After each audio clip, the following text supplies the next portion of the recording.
né? Então, a gente começa lá atrás, né?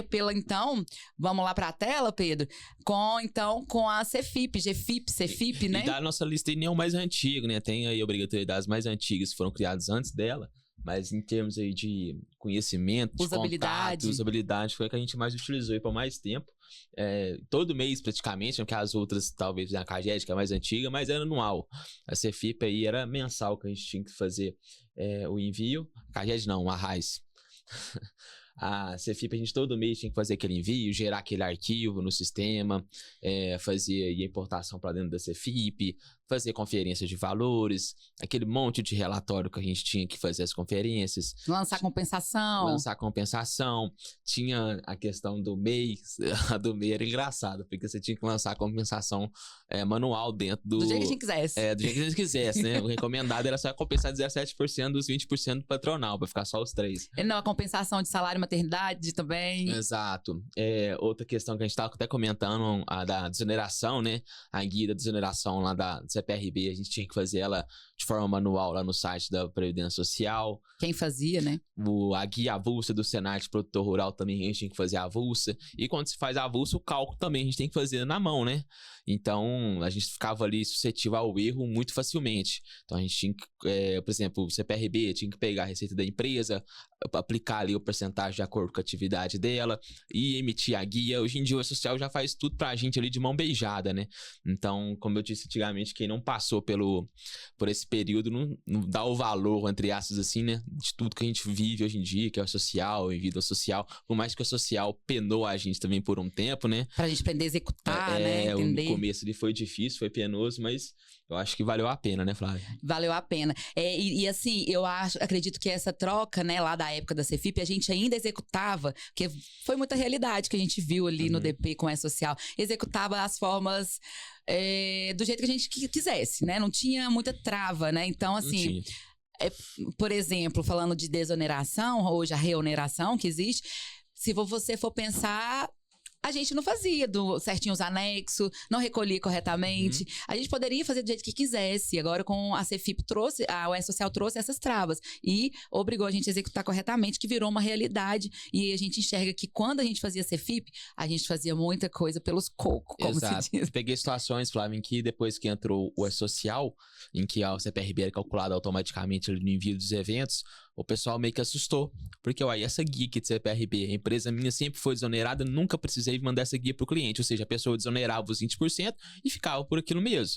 Esqueci que tinha uma contraparte ali, que era o CPRB, que tinha que ser calculado em cima do faturamento da empresa. Ou seja, a empresa não tinha conhecimento disso. Não fazia essa guia avulsa que tinha que ser feita e não mandava para a empresa. Entrou a social, não teve como escapar dessa guia. Então, foi aquela tonelada ali de encargos, atrasos, juros e multas que teve que pagar muito caro.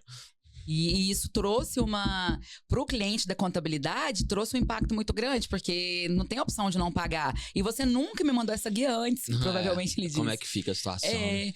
Porque eu estava apurando errado. Então, essa realidade dessa transformação, ela acaba... eximando um pouquinho do erro, né? Essa palavra, assim, dificultando o erro, né? Teve mais travas e obrigando a gente a executar corretamente.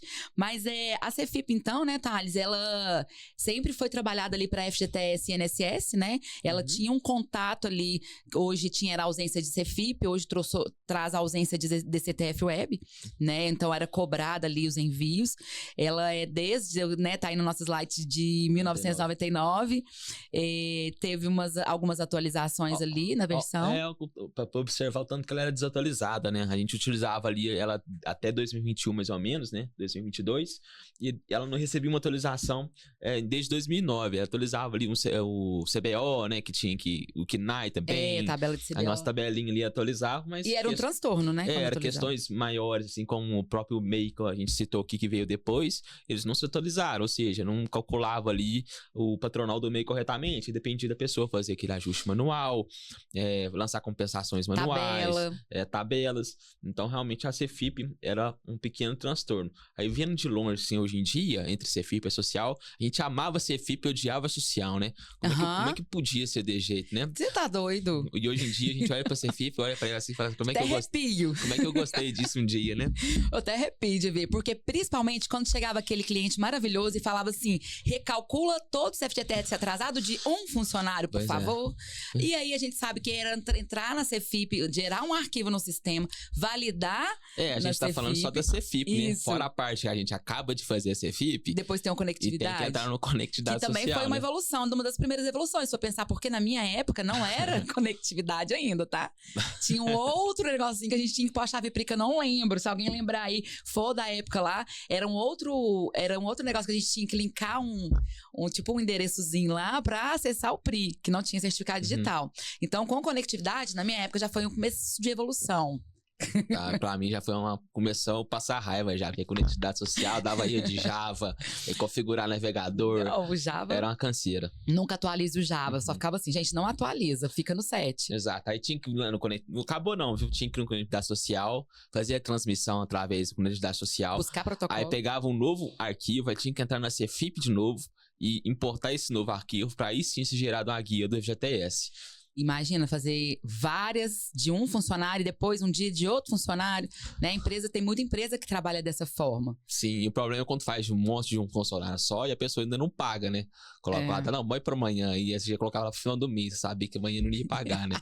De fato. Então aí, trazendo a conclusão aí, né? Então quando começou 2021, a gente sabe que substituiu então o INSS.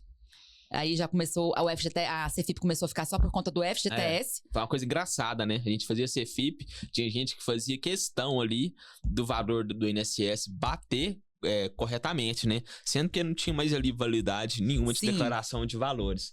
Apenas na parte ali do FGTS. Sim, verdade, bem colocado. O pessoal tinha essa dificuldade, falava assim, não tá batendo, mas ele falava assim, gente, mas o E-Social e a DCTF que tem que bater. Até desagarrar disso. E era complicado, porque tinha uns casos, por exemplo, de compensação. O Cefip nunca batia compensação em terceiros. Então, o terceiro sempre sobrava ali pro final pra ser pago. E na DCTF Web, arrebentava tudo, né? Sim. Compensava terceiros, o que tinha pra compensar, ele compensava. Então, o valor nunca batia. De fato. Aí a pessoa queria que o valor ficasse igual. Aí era uma cruz, né? Até a gente entender o raciocínio, a dinâmica ali do negócio, realmente foram muitos desafios. Mas aí, atualmente, né, chegando em 2025, gente, hoje a Cefip, ela foi extinta, mas ela ainda é usada para reclamatória trabalhista. Antigas, né? Antigas. Recolhimentos antigos. Exatamente, mas ela já foi atualizada o FGTS? O FGTS de reclamatória? Ainda é recolhido pela Cefip. Pela Cefip ainda. Isso, então ainda a gente faz ali as reclamatórias, retificações também, se necessário, antes de 2021. Falta de informação também, porque, por exemplo, se deixar de mandar uma Cefip para 2017, vai estar lá, provavelmente. Vai estar cobrando ausência. Lá no ECAC cobrando a ausência dela. Aí tem que enviar. Porque a gente tem que entender que 10 de 2021 é um cenário, e antes de 10 de 2021 é outro cenário. Então, as ausências anteriores são feitas ainda pelo modo de cada época, né? Isso que a gente tem que entender. Então, ela não substituiu a época. Então, a obrigatoriedade dela 10 de 2021, para trás, você fica para frente desse TF Web. Então, fechou? Tem esses usos ainda, né? Tá sim.